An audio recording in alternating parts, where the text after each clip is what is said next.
Dios les bendiga, amados hermanos, en esta preciosa mañana en la que el Señor una vez más me permite junto a mis hermanos estar aquí en un grupo reducido, tratando pues de compartir con ustedes la palabra del Señor, dado que por las circunstancias que ya todos conocemos, pues aún continúa la prohibición para podernos reunir. Y aprovecho para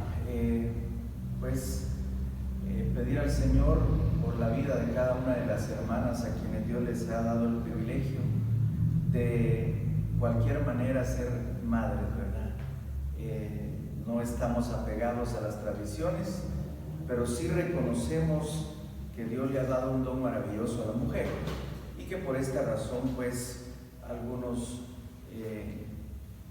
personas han tomado la buena acción de reconocer a través de este día la función de una madre. Así que Dios me bendiga a cada una de las hermanas madres y a cualquiera de aquellas madres que nos esté viendo o escuchando.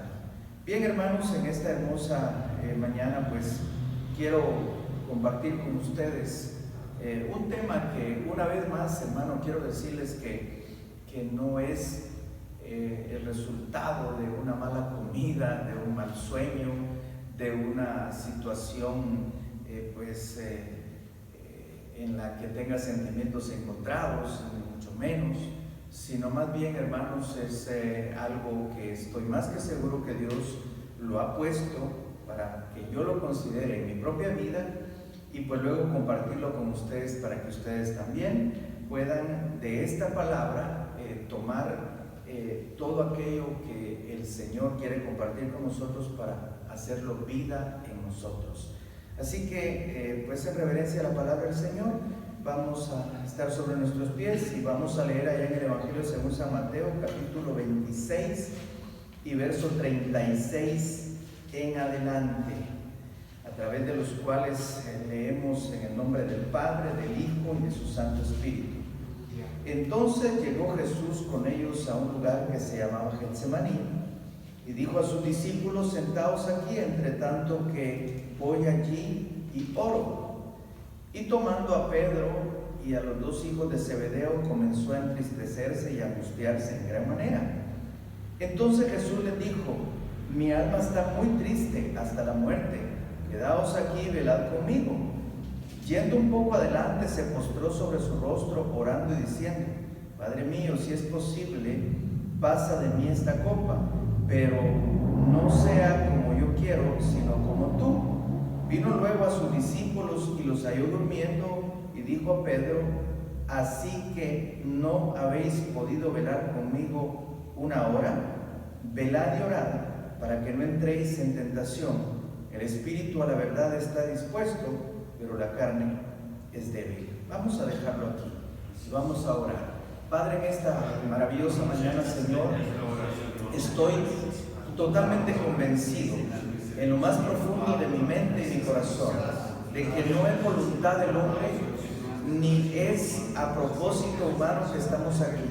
Estamos bajo tu voluntad, estamos bajo tu misericordia, estamos obedeciendo, Señor, estamos actuando, Señor, con esa responsabilidad que lleva, Señor amado, el obedecer tu palabra antes que cualquier otra directriz humana. Señor, reconocemos nuestra inmensa y profunda necesidad. Entendemos lo que ocurre en el altar de tu casa. Entendemos, Señor amado, tus propósitos en tu casa. Entendemos tu misericordia y tu amor manifiestas en este lugar donde tú envías bendición y vida eterna. Y por eso nos reunimos aquí para poder compartir tu palabra que me has dado de antemano esta mañana, Señor. Gracias por esa verdad intrínseca en tu palabra, Señor.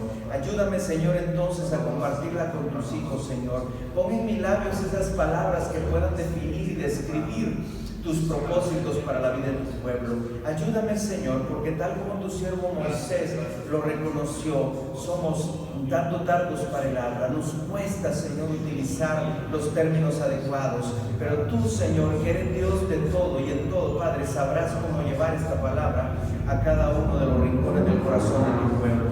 Estoy rechazando y renunciando a toda artimaña, a todo acoso del enemigo, Señor, a toda vergüenza, a todo temor, Padre. En el nombre de Cristo Jesús, vencido está en la cruz del Calvario el enemigo, para honra y gloria del que vive y permanece para siempre. Amén y amén. Bien, hermanos, en esta maravillosa mañana, pues el título es Las sutilezas de la operación de la tentación.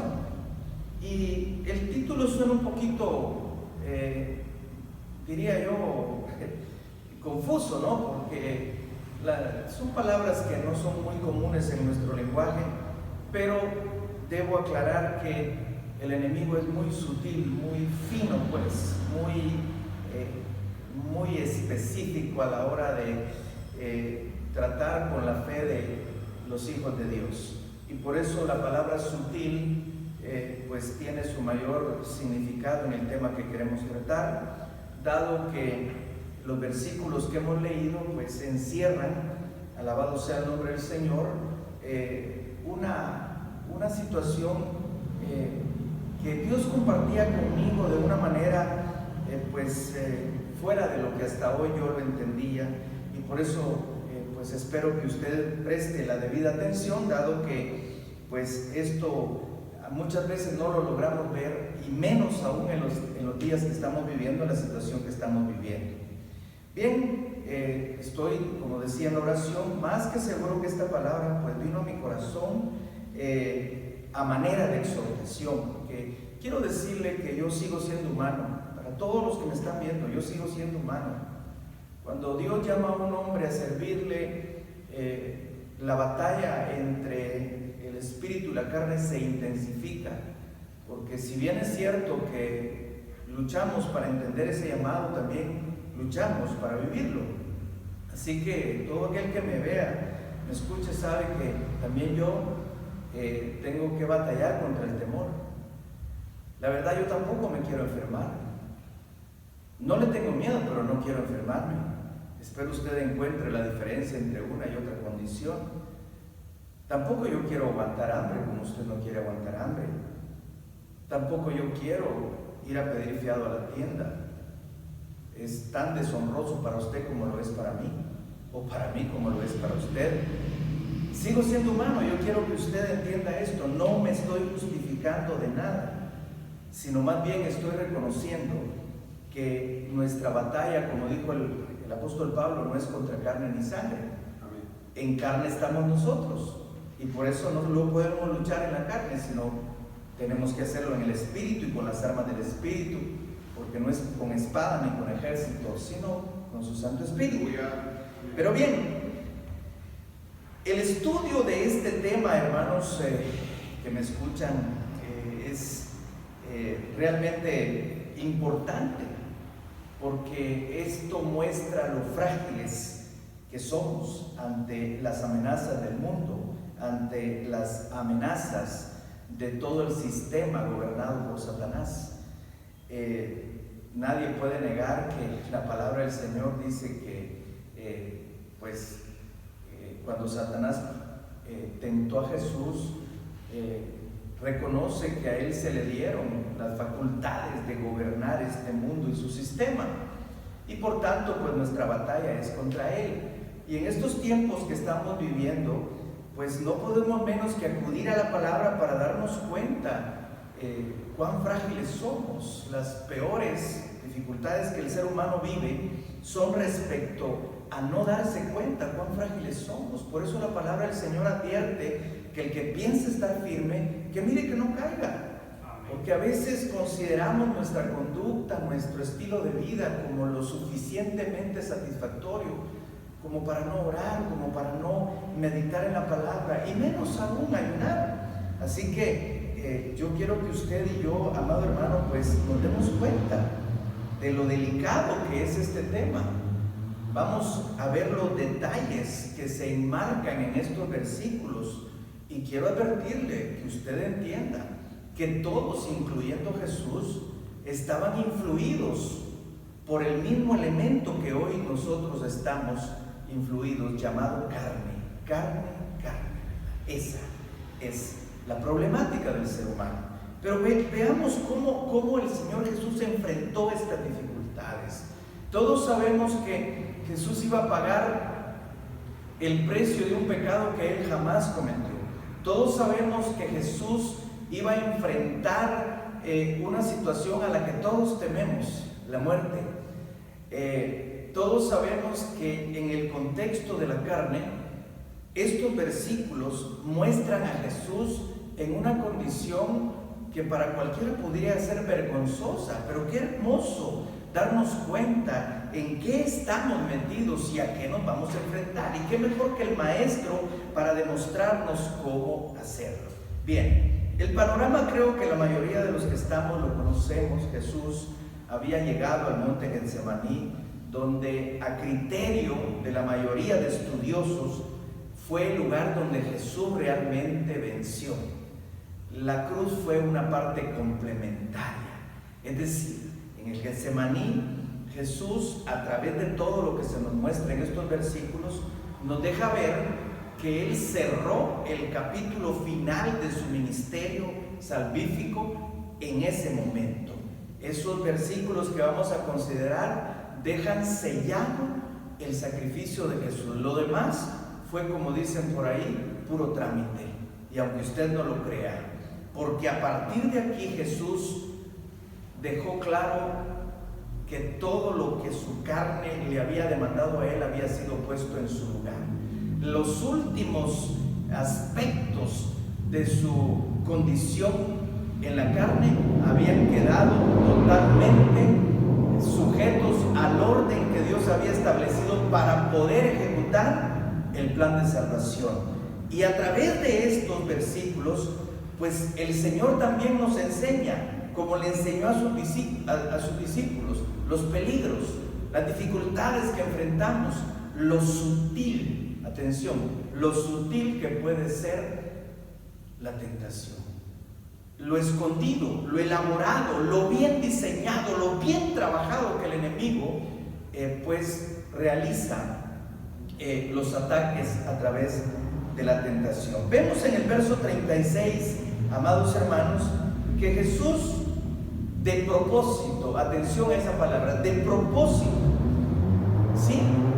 De propósito se encaminó con ellos, dice, con sus discípulos, a un monte que se llamaba Getsemaní. Y dijo a sus discípulos: sentaos aquí entre tanto que voy allí y oro. Hasta aquí entendemos que Él iba con los 12. Amén. O por lo menos con los 11, porque ya Judas se había quedado por ahí, ¿verdad? Entonces dice que más adelante tomó a Pedro y a los hijos de Zebedeo, a Juan y a Jacobo, y los llevó consigo.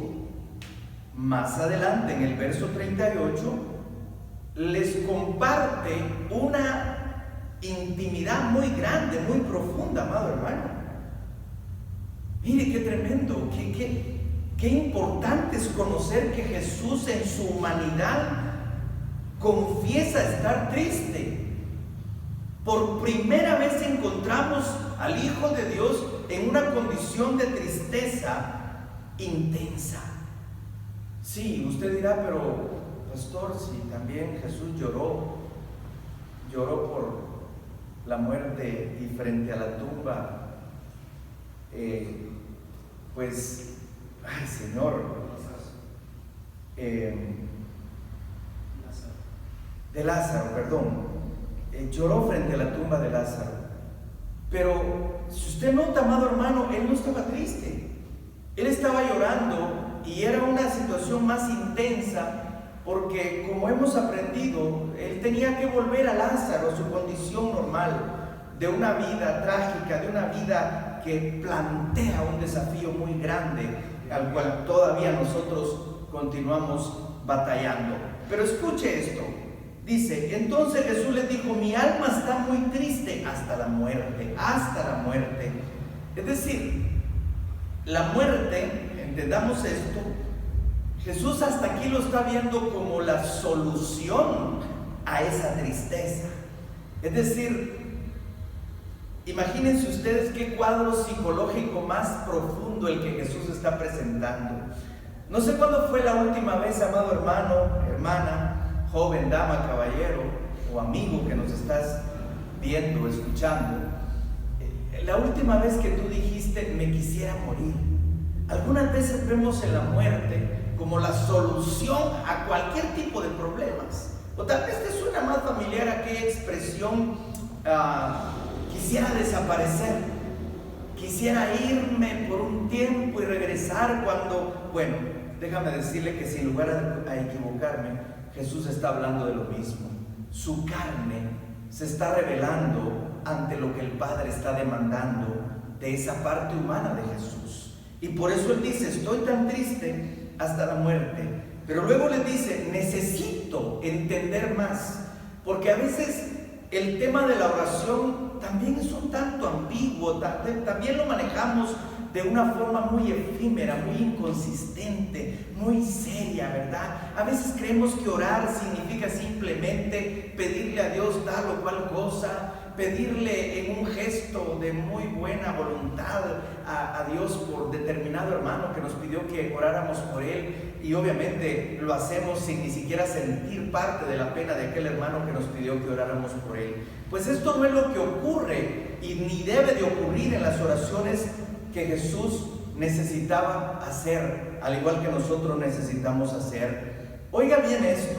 Jesús dice que después de haber confiado a sus discípulos esa condición, no era para asustarlos.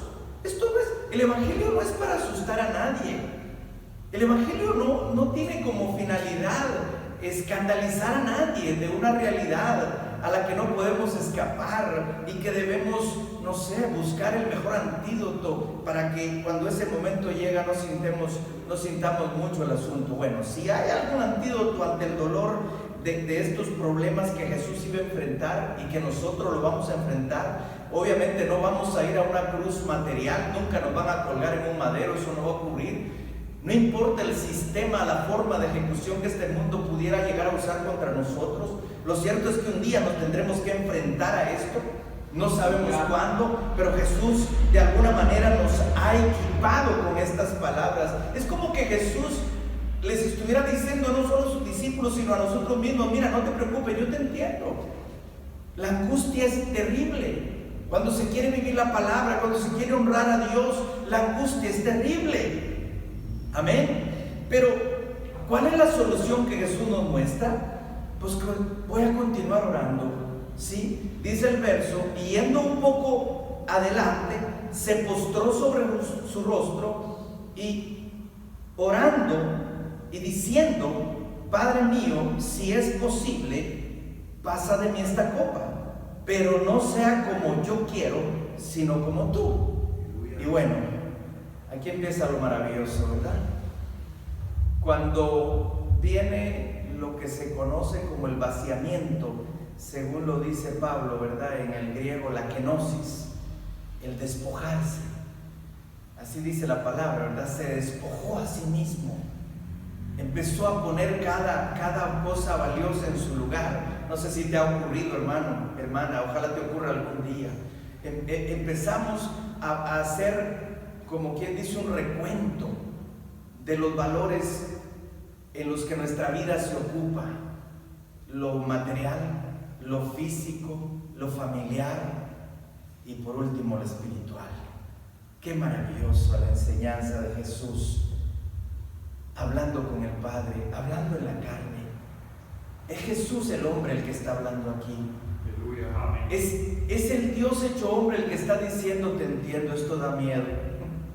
Hermano que me estás viendo, tú que estás dispuesto a criticarme, tenemos miedo. Nunca hemos dicho que no. Nunca hemos dicho que en la realidad, en la veracidad de nuestra vida, nosotros podemos obviar este temor. Lo tenemos, está allí, pero puede ser vencido. Eso es la diferencia. Jesús está diciendo: estoy angustiado, hasta pensar en la muerte como una solución, hasta pensar en que esto se va a acabar cuando me muera. Pero luego avanza un poco más. No es que Jesús iba arrastrando de rodillas, No, es que iba viendo la inmensa necesidad de hablar con el que sabe, de hablar con el que conoce, de hablar con el que tiene la solución a esa angustia. Y oiga ni más ni menos lo que dice. Oiga, preste atención. Gloria a Dios. Preste atención. Padre mío. Oiga, Padre mío. Cuando identificamos a Dios como el Padre, no estamos hablando de un Padre terrenal. Estamos hablando de aquel que nos hizo, de aquel que comprende ese contraste de emociones y sentimientos que se desarrollan cuando estamos en temor de algo o frente a algo que nos provoca temor. Y oiga lo que dice: Padre mío, si es posible. Yo sé que a muchos les cuesta entender esta parte. Si Jesús era Dios, ¿por qué tuvo miedo? Porque era hombre. Y esta es la respuesta a muchas dudas de nosotros. Pero si soy hijo de Dios, ¿por qué me tiemblan las canillas? Porque somos hombres, porque somos carne. Ahora, cuidado con esto, porque el hecho de ser hombres, de ser carne, tampoco nos da derecho a detenernos ante el cometido que Dios ha establecido para nosotros, ante el propósito que Dios ha establecido para sus hijos, ante la voluntad de Dios. Amén. Él está diciendo: esto se podría terminar aquí. Puedo tomar mi forma divina y acabar con esto. Pero solo si yo quiero renunciar a hacer la voluntad de Dios. Y eso pasa normalmente en nuestra vida. No nos importa si Dios quedó bien parado o no en esto. Hermano, ojo con esto, por favor, pon atención. ¿Cuánto te importa a vos, a ti, el testimonio que das acerca del Dios que tanto alabas, que tanto glorificas? Eso sí, con palabras nada más, ¿verdad? Es que Dios es bello, es que Dios es hermoso, es que Dios es grande. La pregunta es: ¿qué tan grande es que no le obedeces? ¿Cuántas veces dejamos a Dios, digo nuevamente, mal parado, mi amado hermano, porque lo dejamos en vergüenza? Claro, Él no puede ser avergonzado. Los avergonzados al final somos nosotros. Pero empaña la imagen del Dios Todopoderoso. Y eso incomoda a Dios. Jesús tuvo sumo cuidado al declarar que era posible. Si tú quieres, obedeces. Si tú no quieres, no obedeces, hermano. En esta congregación hemos dejado claro, mi amado hermano, porque nos han tildado de haberlo convertido en una cárcel, en ser radicales y extremistas y lo que sea. Pero, como siempre, la obligación no es para nadie. Esto tiene que ser para ser acepto delante del Dios al que yo quiero llevarte a conocer, al que yo te estoy mostrando, al que quiero que le alabe, le adore, le sirvas y le obedezcas. Ese es el punto. Dios no obliga a nadie, aquí no obligamos a nadie, es tu decisión, como lo fue en Jesús.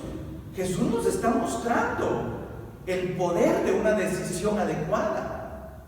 Lo puedes dejar ahí, como todas las veces que lo habremos dejado ahí. Señor, eso no, el trago de esta bebida no me pasa, Señor. Esta mañana Dios me decía algo muy importante. El perdón no es una opción, el perdón es una necesidad. Y ese es el tipo de trago que muchas veces no queremos beber. Estamos evadiendo, estamos buscando alternativas. Y oiga, qué maravilloso. El perdón no es una opción. No es opcional, pues, no es si quiero, bueno, y si no, no.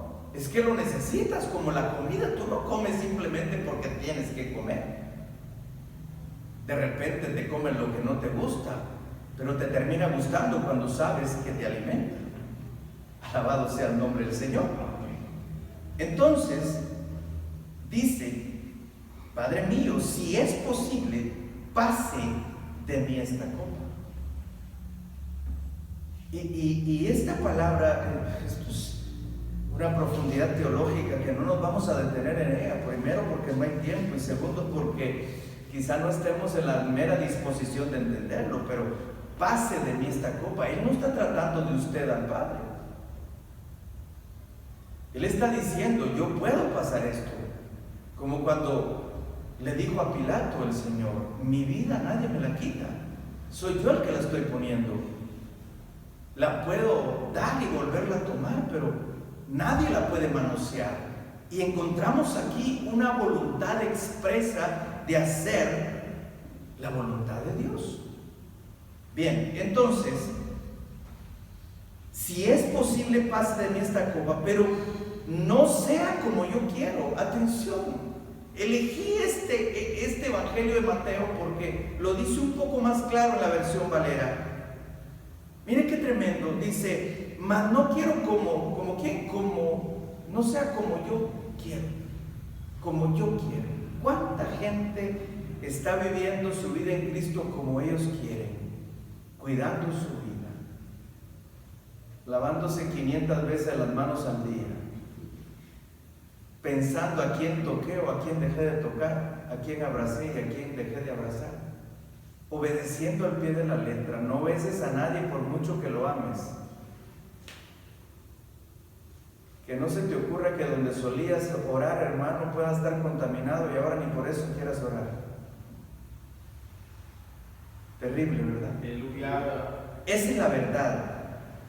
Entonces, me llama la atención este detalle porque dice: vino luego a sus discípulos otra vez y los halló durmiendo y dijo a Pedro.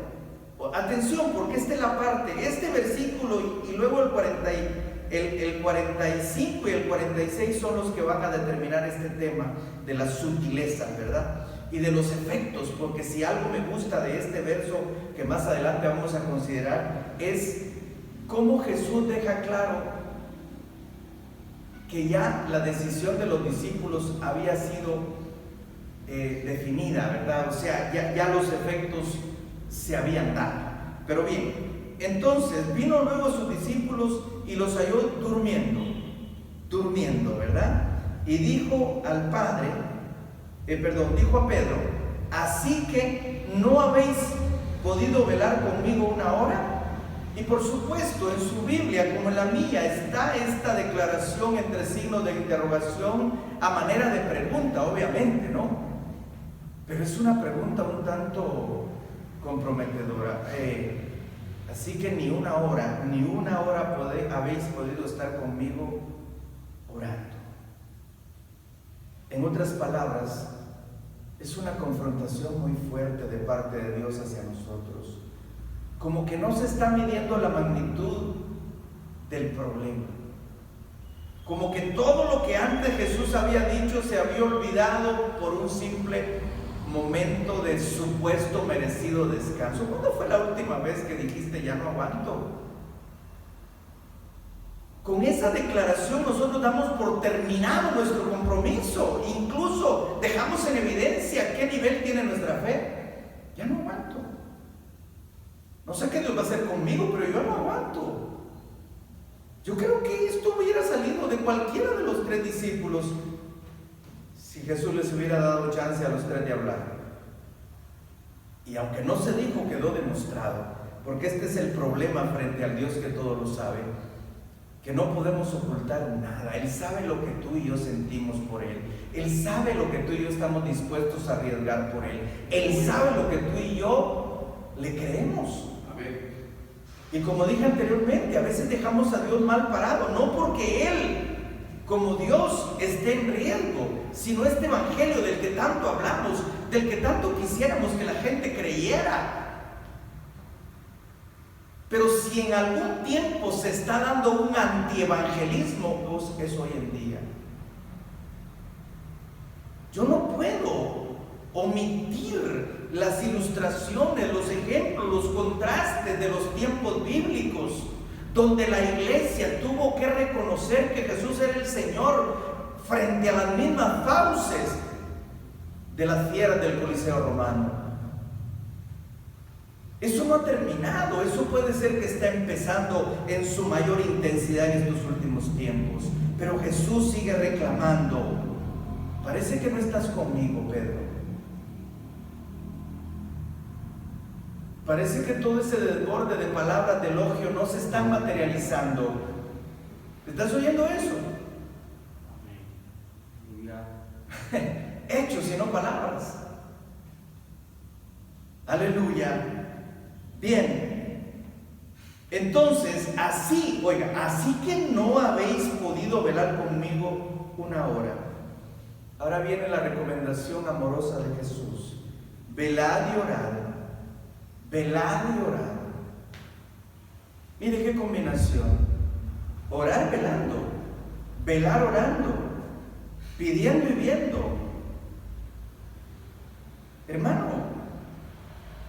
yo solo quisiera pensar en aquellos maestros de los institutos bíblicos cuando imparten las clases de escatología, cuando quieren hacer lucir sus grandes conocimientos del hebreo antiguo, del hebreo actual, del griego antiguo, y etcétera, etcétera, ¿verdad? Y haciendo lucir sus títulos, hermano, pero que ahora mismo la voz de un hombre los tiene, como dicen en mi pueblo, acoyotados, ¿verdad?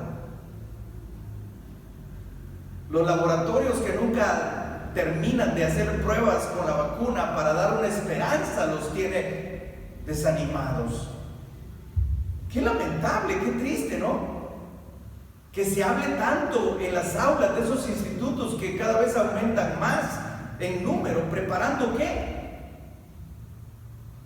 Ya quisiera ver esos grandes escritores ahí en Estados Unidos.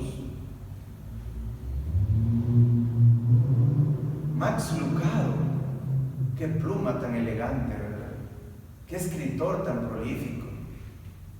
Docenas de libros, si no es que cientos ya.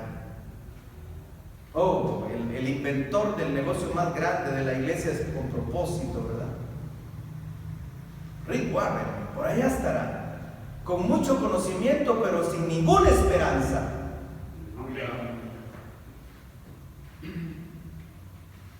Oh, son capaces de describirte los eventos escatológicos con una precisión maravillosa. Te enseñan cuál es la postura milenial, postmilenial y amilenial.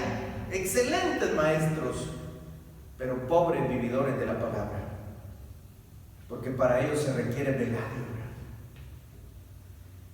Sí, búscalos donde sea, búscalos en sus pobres exposiciones respecto a su esperanza.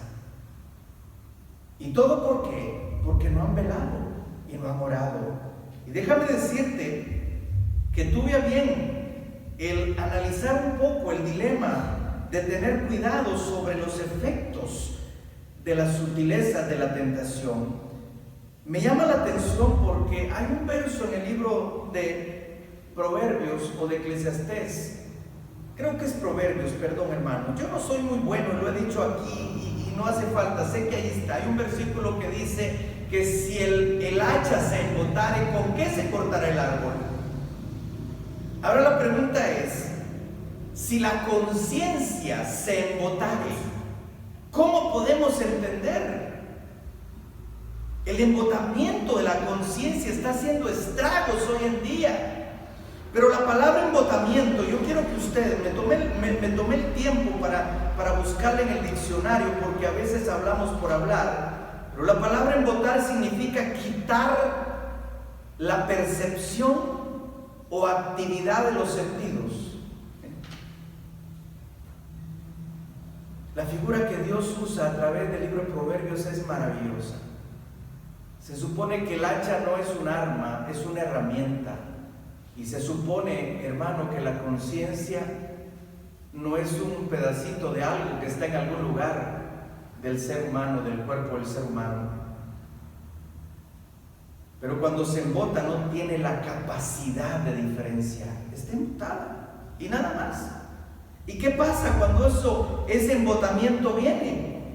Bueno, sucede un efecto de desensibilización, es decir, la sensibilidad, esa capacidad de sentir a través de cualquiera de nuestros sentidos, la vista, el olfato, el gusto, el tacto, se pierde. Y entonces está pasando en nuestras narices el hedor del pecado. Y entonces está pasando frente a nuestros ojos el diablo vestido de algo hermoso. Como lo puede estar ocurriendo hoy en día. En tus ojos está pasando la calamidad espiritual de la gente y el cristiano no se da cuenta. Ante nuestros ojos está sobreviviendo una iglesia que ya venía moribunda. Y se sigue llamando a lo malo bueno y a lo bueno malo. Aleluya. Terrible. Pero vamos aquí, porque los versículos que quiero considerar son tremendos, hermano, y son estos últimos dos. Me voy a saltar a los otros porque es aquí donde el Señor me concentraba. El versículo 45 dice: entonces vino, después de todo, ¿verdad? Después que Jesús venció, como le dije al principio, Jesús ganó la batalla allí, donde en otros versículos se nos comparte que la presión emocional, el sufrimiento psicológico, si se le puede llamar así, fue tan grande que su cuerpo respondió, que la carne respondió de una manera extraordinaria con gotas de sangre como sudor. Su cuerpo mostró la tremenda opresión a la que el Señor se sometió. ¿Y todo por qué? Por hacer la voluntad del Padre. Pero mire lo que ocurrió aquí. Esto es impresionante y espero usted le preste no solo la debida atención, sino que medite en ello. Posterior a este mensaje, medítelo, hermano, caballero, dama joven de esta iglesia, y los que podrían estar viendo, mediten esto. En el verso 46, Jesús dice que vino a sus discípulos y les dijo: dormid ya y descansad. He aquí ha llegado la hora y el Hijo del Hombre es entregado en manos de pecadores. Ya no hace falta.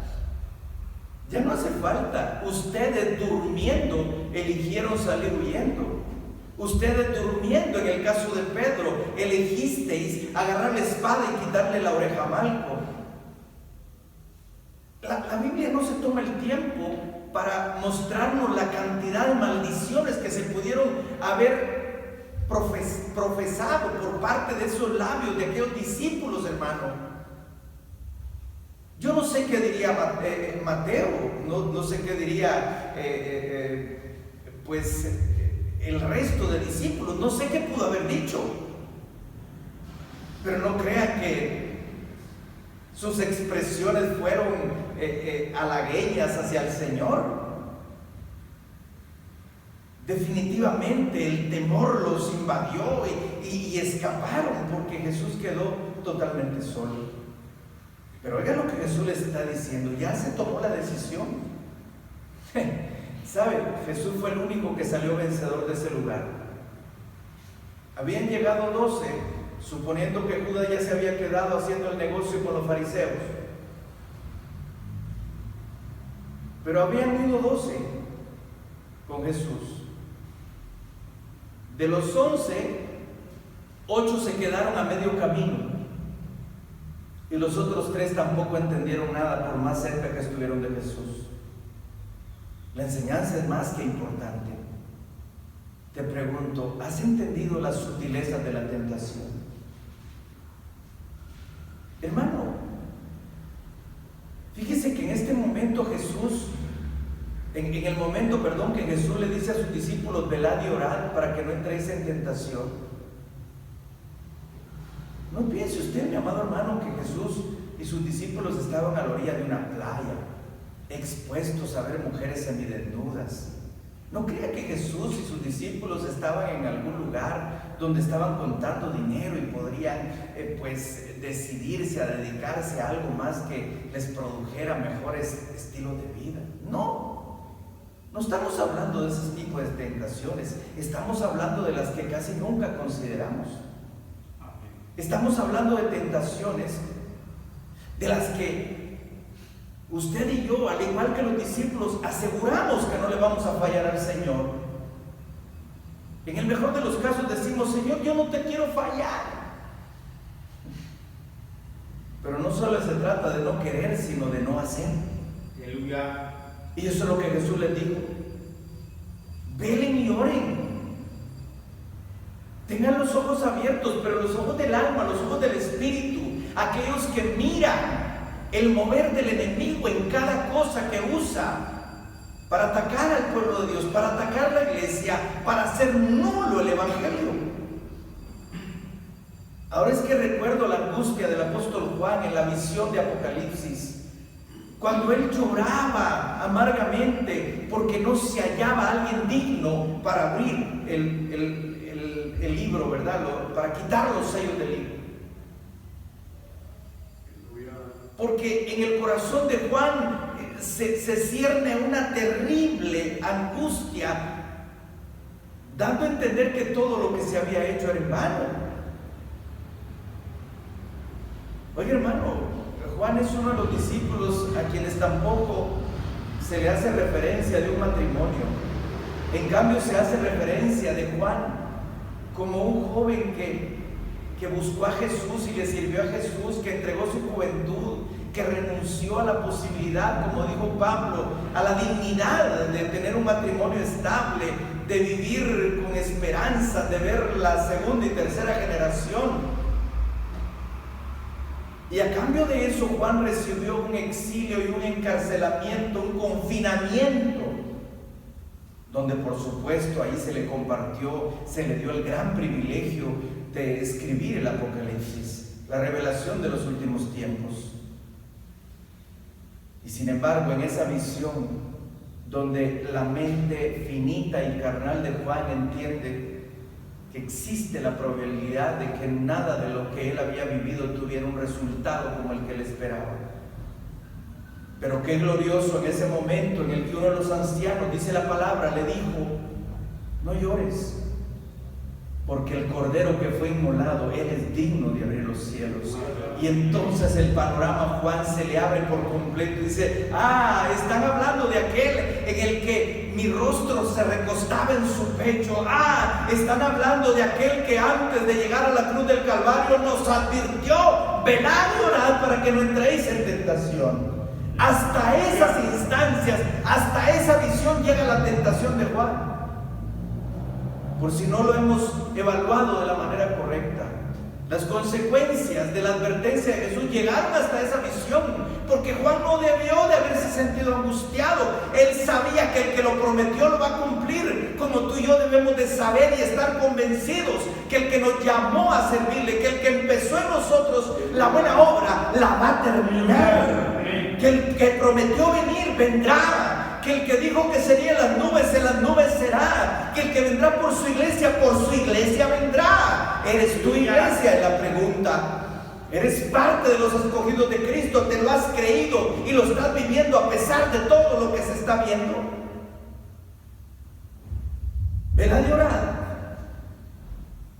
Ahí es una recomendación, luego ya es una consigna. Oiga, dormid ya. Si hubieras podido ayudar algo en vuestra oración, aunque sea para vosotros mismos, de cualquier manera lo vais a ver. Por favor, preste atención a esto último, amado hermano. Esto es maravilloso. Lo que tú puedas sacar de este versículo se va a ver mañana, pasado mañana, dentro de un mes, dentro de 2 meses, o antes que Cristo venga se va a ver tu conducta. Lo que tú entiendas de estas palabras, tales como se las dijo Jesús a sus discípulos en aquel momento y ahora nos las dice a nosotros, se va a notar en tu estilo de vida, se va a notar en tu confianza, se va a notar en tu espera, se va a notar hacia dónde tienes la mirada, como cuando le dijo el Señor al mismo Pedro: Pedro, apártate de mí, Satanás, porque no piensas en las cosas de arriba, sino en las de abajo. Todo el tiempo estás viendo hacia aquí abajo. Todas tus esperanzas están en esta tierra que está confinada, y ahí sí confinada a la destrucción. Dormid ya, dice el verso 45, y descansad. ¿Descansad en qué? ¿O quién se atreve de nosotros a decir que lo que vino posterior a esta declaración de Jesús fue un descanso? No. La carrera que han de haber pegado cada uno de los discípulos ha de haber sido tan cansada que le llevó horas, hermano, solo recobrar el aliento. La angustia que sintieron, igual la que el mismo Pedro sintió. Estoy más que seguro que Pedro se hubiera librado de aquella consigna cuando Jesús le dijo: 3 veces me negarás antes que el gallo cante. Yo estoy seguro que Pedro se hubiera podido librar si hubiera estado despierto.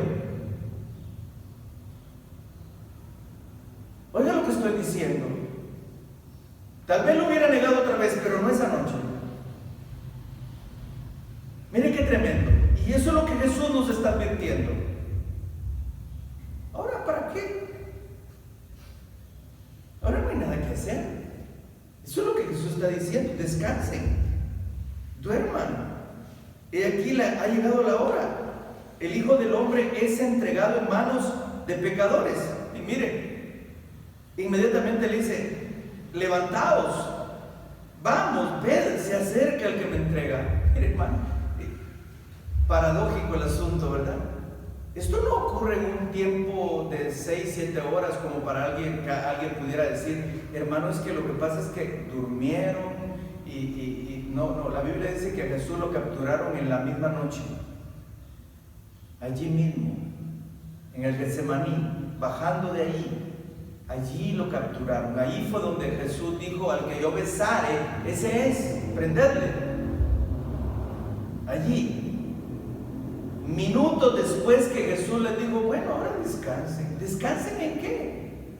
¿Cuántos cristianos estarán descansando y dicen: no, esto ya va a pasar, ya vamos a volver a la normalidad, ya van a inventar la vacuna, ya esto va a pasar unos cuantos meses, ¿verdad? Dichoso yo que soy muy bueno para ahorrar. Ahora que se aflige el que va al día, pero yo que soy bueno para ahorrar, pues puedo aguantar otros mis 6 meses sin trabajar. Y si a Dios le place que esto dure más de 6 meses, ¿qué vas a hacer? ¿Vas a decir lo mismo? Dormir, descansar. Al fin eso es lo que ustedes quieren, dice el Señor. No voy a insistir. ¿Sabes, hermano? Dios no insiste con nadie. Dios no está dispuesto a preocuparse por aquellos que no estén interesados realmente en estar atentos a la sutileza de la tentación.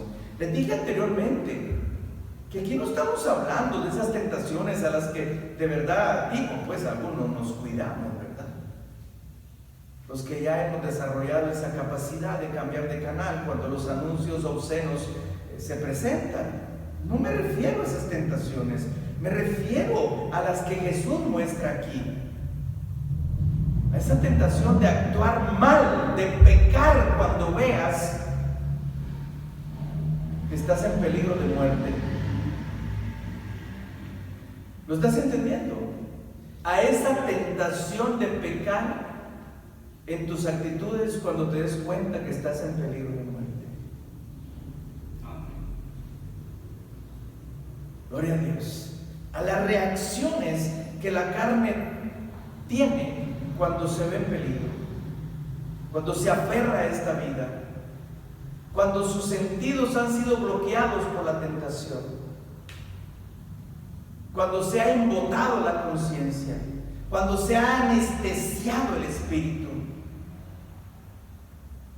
o el alma, más bien dicho, porque el Señor dice que a la verdad el espíritu está dispuesto, pero la carne es débil. ¿Cuándo nos vamos a terminar de convencer en esto? Y te lo digo yo, hermano, que a veces el Señor sigue utilizando mecanismos para despertarme.